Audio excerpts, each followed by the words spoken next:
Halo,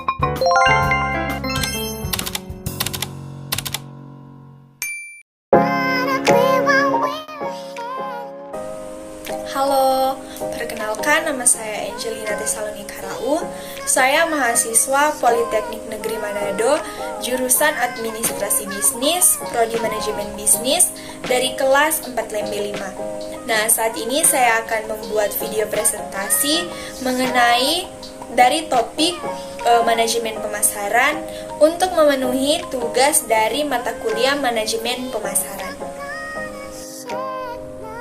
Pada topik pertama yang akan kita bahas adalah bagaimana mengenali kebutuhan dan keinginan dari pelanggan, yaitu cara terbaik untuk dapat mengenali keinginan dan kebutuhan pelanggan adalah dengan cara yang pertama, melakukan hubungan pelanggan.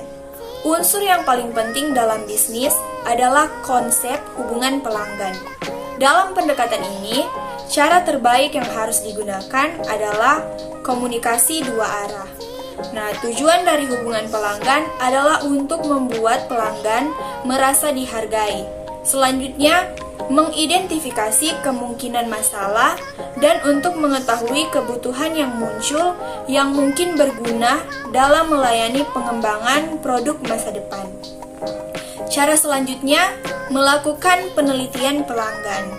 Melakukan penelitian pelanggan untuk memahami kebutuhan pelanggan dengan melakukan analisis perilaku konsumen yang akan membantu perusahaan mendefinisikan dan menciptakan peluang pasar baru yang pada gilirannya akan memberikan kontribusi untuk pertumbuhan pendapatan dalam organisasi. Dengan perkembangan ekonomi yang berubah dengan cepat dan teknologi yang dinamis, pelanggan juga mengamati perubahan yang cepat dalam selera pribadi dan preferensi. Cara terakhir adalah berbisnis dengan pelanggan. Nah, jika pelanggan Anda merasa mudah untuk melakukan bisnis dengan perusahaan Anda, maka mereka akan merasa bahwa Anda tahu apa yang pelanggan Anda butuhkan dan harapkan dari Anda sebagai penyedia layanan dan produk mereka.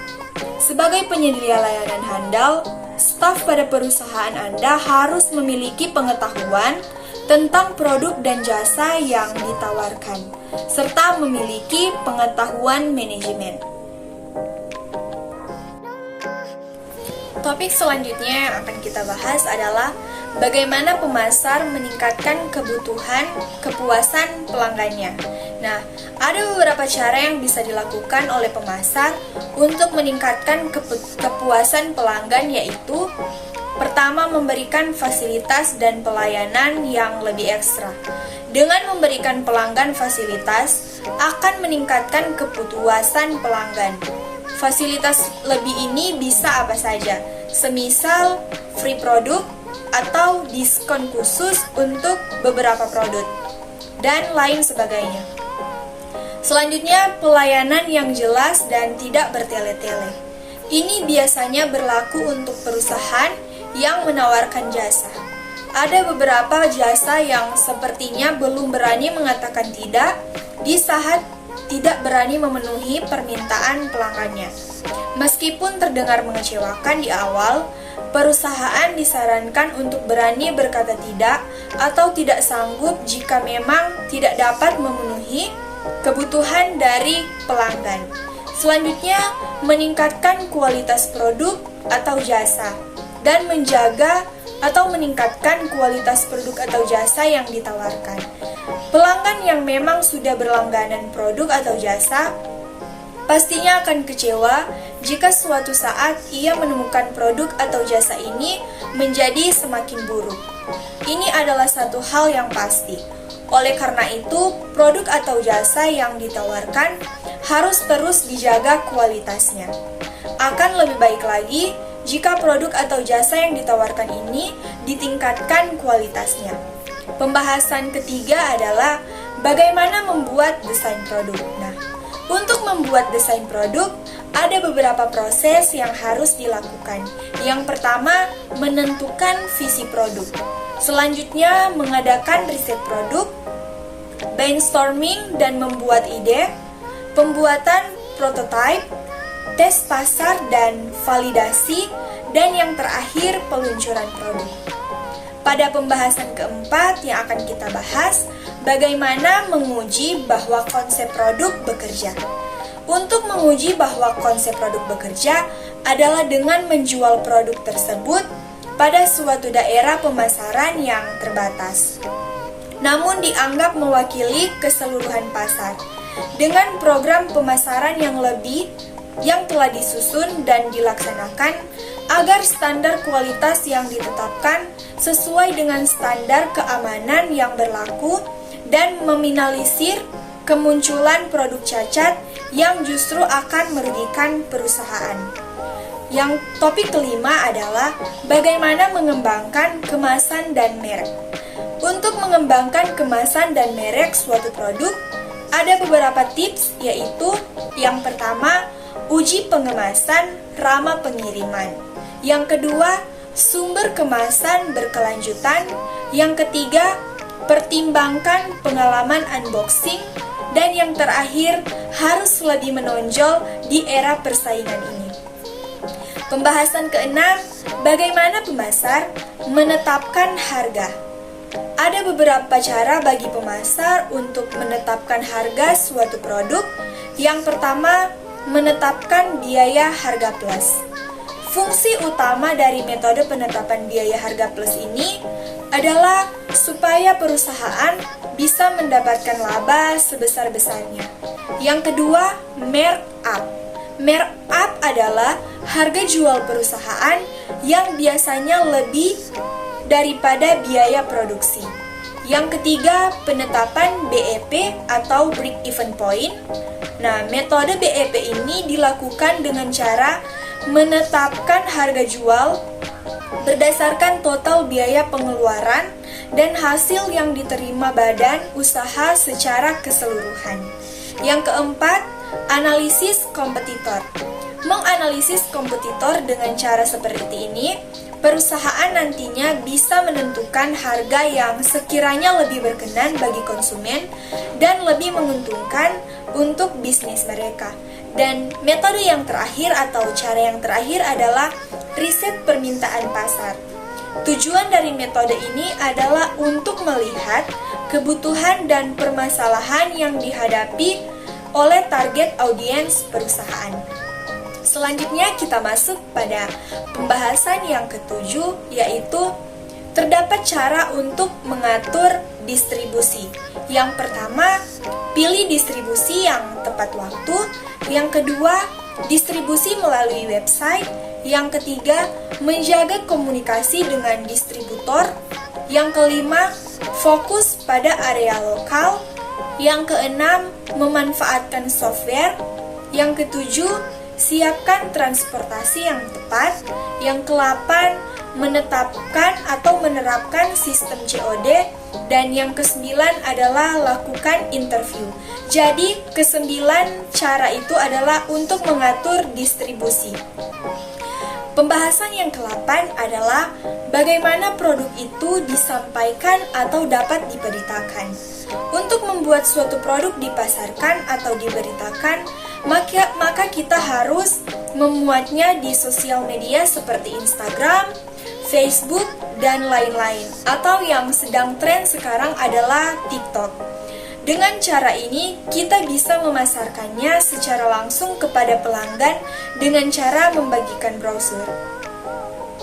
Yang ke-9, pemasar melakukan evaluasi penjualan untuk membandingkan antara target dengan pencapaian produksinya. Kita dapat mengetahui hal tersebut dengan melihat aktivitas mana yang telah berhasil, aktivitas mana yang perlu ditingkatkan, dan aktivitas mana yang perlu diganti. Dan pembahasan ke-10 adalah bagaimana pemasar mengembangkan rencana pemasaran berdasarkan hasil. Untuk metode ini, terdapat beberapa langkah untuk mengembangkan rencana pemasaran berdasarkan hasilnya, yaitu yang pertama, segmentasi pasar. Yang kedua, penetapan target pasar. Yang ketiga, diferensiasi dan posisi pasar. Selanjutnya, pembahasan untuk meningkatkan strategi pemasaran. Cara-caranya adalah yang pertama, mengenali konsumen yang menjadi target pasar, lakukan riset pasar, menetapkan jenis produk dan harganya, promosikan produk secara online, kerjasama dengan influencer di media sosial, beri penawaran menarik pada konsumen, tentukan tempat strategis untuk memasarkan produk, dan yang terakhir adalah ciptakan produk yang baik dengan konsumen. Pembahasan ke-12, deskripsi lingkungan pemasaran. Nah, lingkungan pemasaran adalah lingkungan perusahaan yang terdiri dari pelaku dan kekuatan di luar pemasaran yang memengaruhi kemampuan manajemen pemasaran untuk membangun dan mempertahankan hubungan yang berhasil dengan pelanggan sasaran. Pada pembahasan selanjutnya adalah bagaimana pemasar mengubah strategi menjadi produk, yaitu untuk mengubah suatu strategi pemasaran menjadi produk yang akan dipasarkan, pemasar harus mengikuti strategi yang dibuatnya tersebut, yaitu mengikuti langkah-langkahnya atau step by step agar nanti dapat menjadikan suatu produk yang dapat dipasarkan. Selanjutnya, apa sih yang dimaksud dengan membangun hubungan berkelanjutan dengan pelanggan? Ya, membangun hubungan berkelanjutan dengan pelanggan merupakan kegiatan yang dilakukan perusahaan untuk mendapatkan kepercayaan dan kenyamanan pelanggan, sehingga berdampak pada peningkatan penjualan dan potensi bertambahnya pelanggan potensial bisnis. Yang ke-15 yang akan kita bahas atau topik selanjutnya adalah dapatkah kita menciptakan merek yang kuat? Tentunya kita dapat menciptakan merek yang kuat. Akan tetapi beberapa hal yang harus kita lakukan adalah yang pertama, tetapkan tujuan untuk membangun brand. Selanjutnya, identifikasi audiens utama. Yang selanjutnya, teliti para kompetitor. Tentukan persona merek, kembangkan pesan utama, dan bentuk brand voice yang unik. Dan yang terakhir yaitu selalu konsisten. Dan untuk topik terakhir yang akan kita bahas, bagaimana pemasar menciptakan penawaran. Untuk menciptakan penawaran bagi konsumen, pemasar harus melakukan beberapa tips berikut, yaitu yang pertama, menjelaskan keunggulan dari produk. Tentunya kita harus menjelaskan keunggulan dari produk yang kita miliki. Selanjutnya kita harus percaya diri, kita percaya bahwa produk kita itu adalah produk yang kuat. Selanjutnya, hindari usaha merendahkan produk lain, menampilkan first impression yang baik, melayani konsumen dengan baik, lakukan pendekatan kepada konsumen. Jangan terkesan memaksa, karena memaksa itu untuk mengembangkan produk kita bukan merupakan hal yang tidak bagus. Selanjutnya, jangan terkesan memaksa, perhatikan ekspresi wajah, pahami selera konsumen, dan mengerti kebutuhan konsumen.